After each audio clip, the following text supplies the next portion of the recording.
আসসালামু আলাইকুম। আশা করি প্রত্যেকে অনেক ভালো আছেন। আল্লাহর রহমতে আমিও ভালো আছি। আজকে মুরগির বয়স হচ্ছে যে 8 দিন 9 দিন পড়ছে। আজকে হচ্ছে ভ্যাকসিন দিছি, কারণ হচ্ছে যে আমরা হচ্ছে সিপি কোম্পানির বাচ্চার হচ্ছে ভ্যাকসিন শিডিউলটা আলাদা। এর একটা ভ্যাকসিন দেওয়া থাকে, আর হচ্ছে যে আমরা হচ্ছে এই জন্য ভ্যাকসিনের শিডিউলটা আমাদের 8 দিন বয়সে দিতে হয় ভ্যাকসিন। সবগুলো বাচ্চা এখন সুস্থ সবলভাবে পানি খাচ্ছে। সবগুলো যে প্রায় 2 ঘন্টা পরে হচ্ছে যে পানিটা দিছি। এখন সবগুলো দেখেন কি সুন্দরভাবে একবারে সারিবদ্ধভাবে একদম পাত্র হচ্ছে যে পানি খাচ্ছে।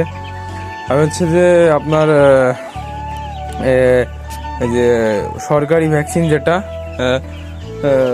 ওই ভ্যাকসিনটা হচ্ছে ইউজ করছি, প্রাণী সম্পদ অফিস থেকে নিয়ে আসছিলাম, ওই ভ্যাকসিনটা দিছি। সরকারি ভ্যাকসিনটা দিলে আমরা ইউজ করি, আমরা জানি যে সরকারি ভ্যাকসিনটা দিলে ঠান্ডা লাগে না মুরগি, শুনছি। আর কোম্পানি ভ্যাকসিনটা ইউজ করলে একটু ঠান্ডা লাগে।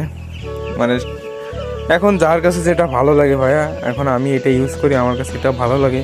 কারণ সরকারি ভ্যাকসিনের দামও কম, আর ভ্যাকসিনটা মানটাও অনেক ভালো। সরকারি ভ্যাকসিনটা অনেক মান ভালো, মুরগি ঠান্ডা লাগে না সেরকম, মুরগিগুলো সুস্থ থাকে।